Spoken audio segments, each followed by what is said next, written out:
Pernahkah saudara merasa sakit hati dengan satu permasalahan yang sedang saudara hadapi, disebabkan karena orang lain sehingga Anda menghadapi masalah?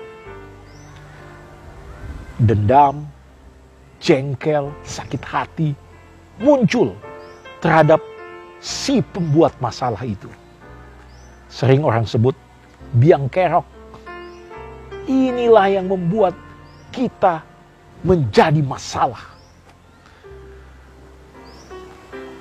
Dalam Alkitab ada cerita tentang orang yang menghadapi masalah dikarenakan oleh orang lain punya perbuatan terhadap dirinya.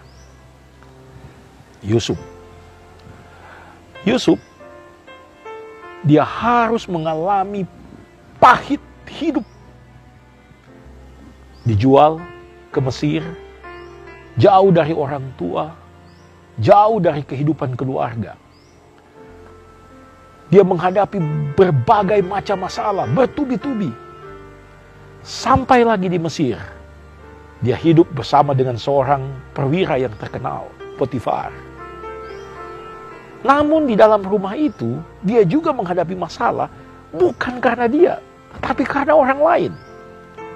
Kita tahu ceritanya, istri Potifar yang menggoda dia, bukan dia yang bersalah, tapi dia yang harus menghadapi masalah.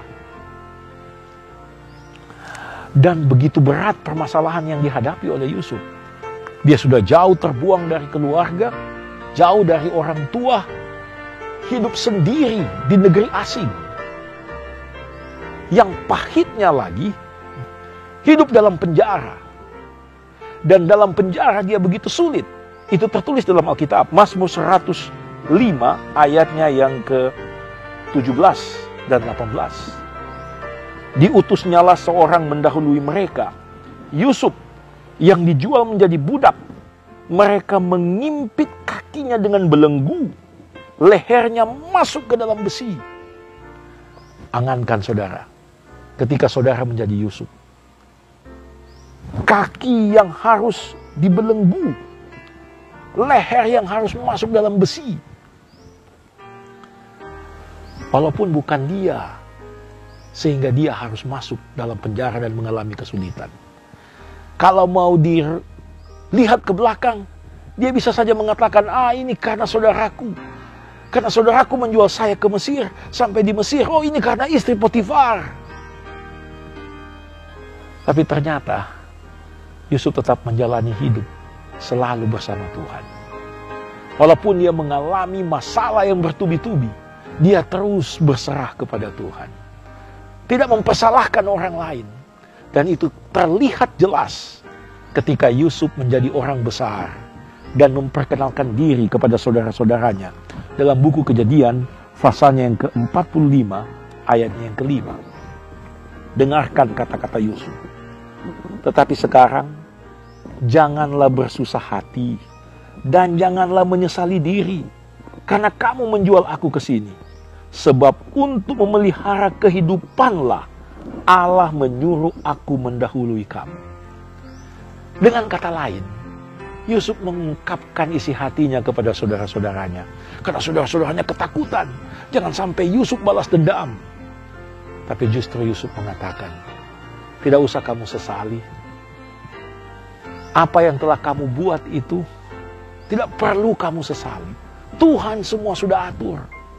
Dengan kata lain, masalah yang saya hadapi selama ini, masalah yang kamu buat, dijual, menjual saya, masalah yang saya hadapi dengan istri Potifar, saya masuk dalam penjara, semua itu Tuhan izinkan. Tuhan sudah atur, sehingga saya mendahului kamu untuk menjadi pemelihara hidup kamu semua. Saudaraku, tidak perlu kita mempersalahkan orang lain dengan masalah yang kita hadapi. Serahkan saja sama Tuhan. Justru dengan masalah yang kita hadapi, ada maksud Tuhan. Ada berkat yang Tuhan sudah siapkan di ujung dari semua permasalahan. Ingat Yusuf. Dia banyak masalah karena orang lain, tetapi dia jalani bersama Tuhan. Dan di ujung masalah-masalah yang ia hadapi, ada berkat yang menanti. Saudaraku, tidak perlu menyalahkan orang lain dengan masalah yang kita hadapi. Serahkan sama Tuhan. Ada berkat di balik permasalahan. Tuhan memberkati.